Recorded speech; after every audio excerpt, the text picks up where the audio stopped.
Hello everyone, welcome to a new video on electric vehicle technology. In today's video, we are going to learn about DC to DC converters in electric vehicles. This topic is a part of EV powertrain. So we will understand what DC to DC converters are and why they are important, how they work and what they are used in electric vehicles. So let's begin.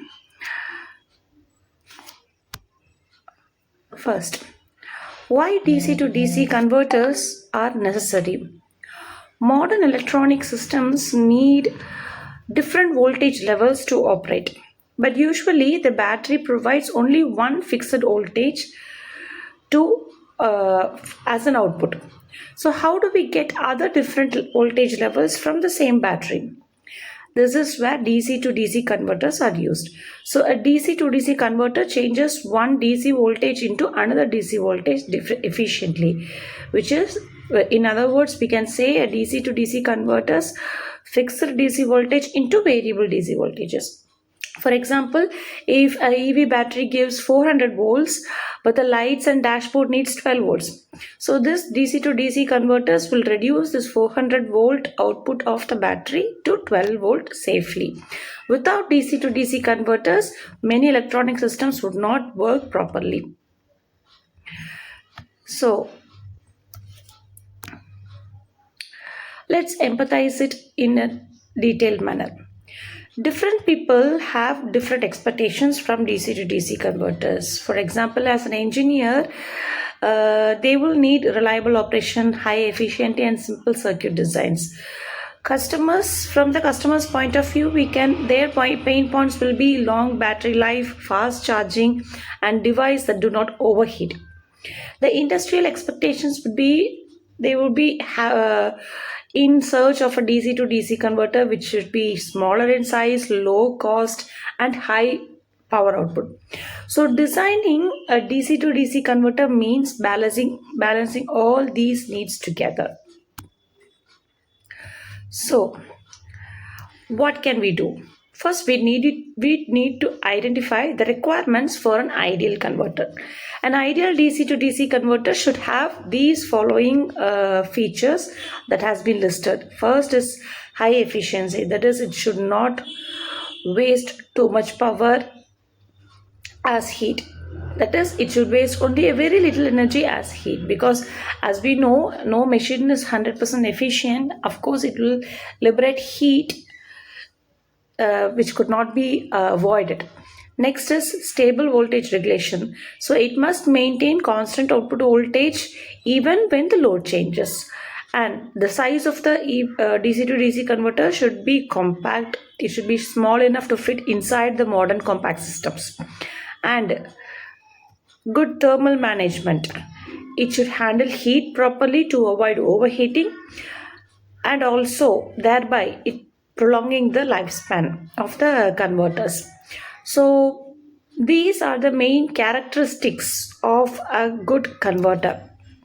Now let's explore what a DC to DC converter topologies are. What are the different types of DC to DC converters available?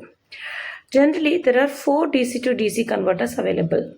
One is buck converter, boost converter, buck boost converter and the flyback converters.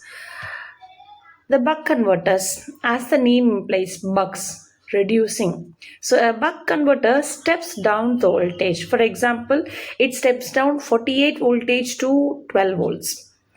Next is the boost converter, a boost giving an input, an extra high, right?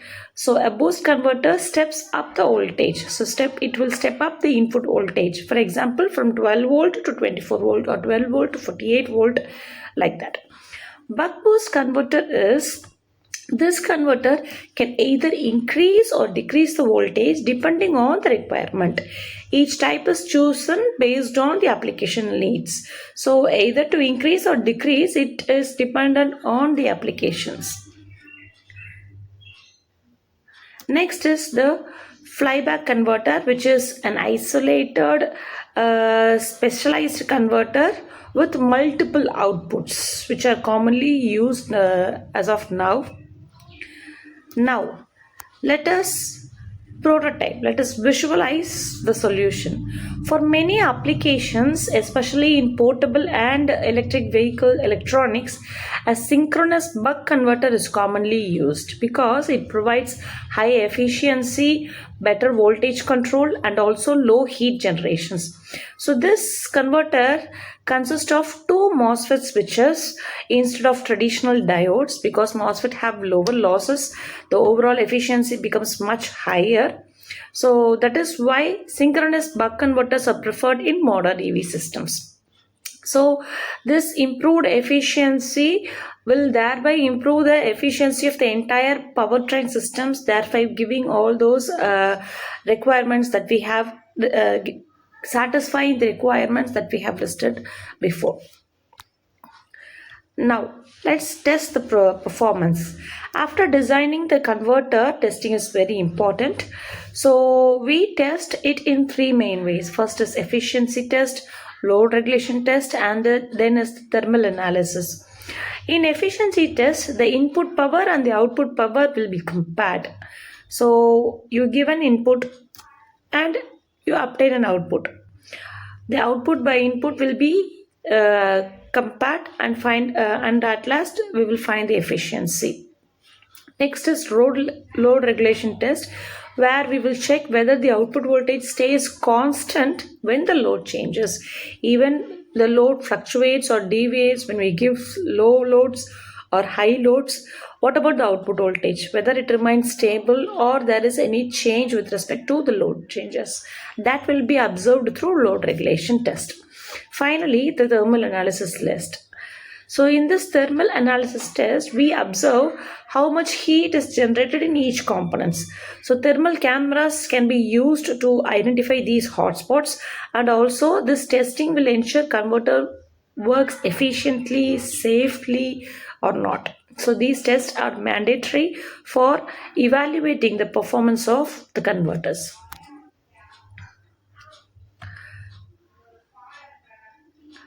So after performing this test, we will refine based on the output we have obtained as a result of this testing process, and we will make the corrections and give the feedback, and again we will do the refinement. So as we know, engineering design is an iterative process. So after testing and making improvements, again we will do the test again, and the improvements are made based on the results. Common refinements will include changing the component values or improving the PCB layout, replacing the inefficient components, or optimizing the cooling designs, etc. After doing these refinements, the converter is again tested and the cycle will continue until the desired performance is achieved. So this process will help the engineers to build better and more reliable converters. Now, let's see what are the applications of these DC to DC converters. So, DC to DC converters are used everywhere in modern technology.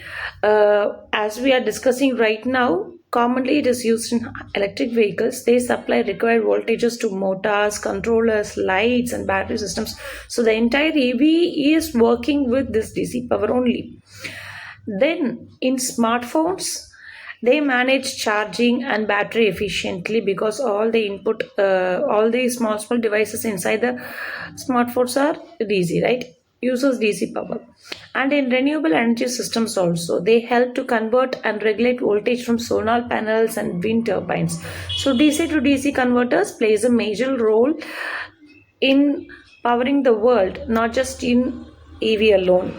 Okay, so far we have discussed about why we need a DC to DC converter and what are the requirements to design a DC converters, what are the topologies available, how we can design it, how we can test it, evaluate it, and finally we discussed about what are the different applications of a DC to DC converter. So let's have a quick test about our understanding. Okay. Yes, first, what is the main function of a DC to DC converter? We have four options: to convert AC to DC, or to convert one DC voltage to another, to convert DC to AC, or to store electrical energy. What would be the answer? Of course, we all know it is to convert one DC voltage to another, right? Next one, which converter topology steps down the input voltage? Steps down, reducing. So it is the buck converter. Okay.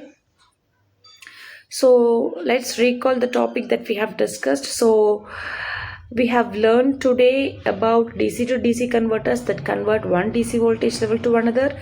They are essential in electric and model electronic appliance applications. Main types are buck boost and buck boost and flyback. The important design factors will include efficiency, voltage regulations, and size and thermal considerations also. And finally, the applications which include widely used in EV, smartphones, and renewable energy systems. So, with this, we come to the end of this video. Thank you for watching.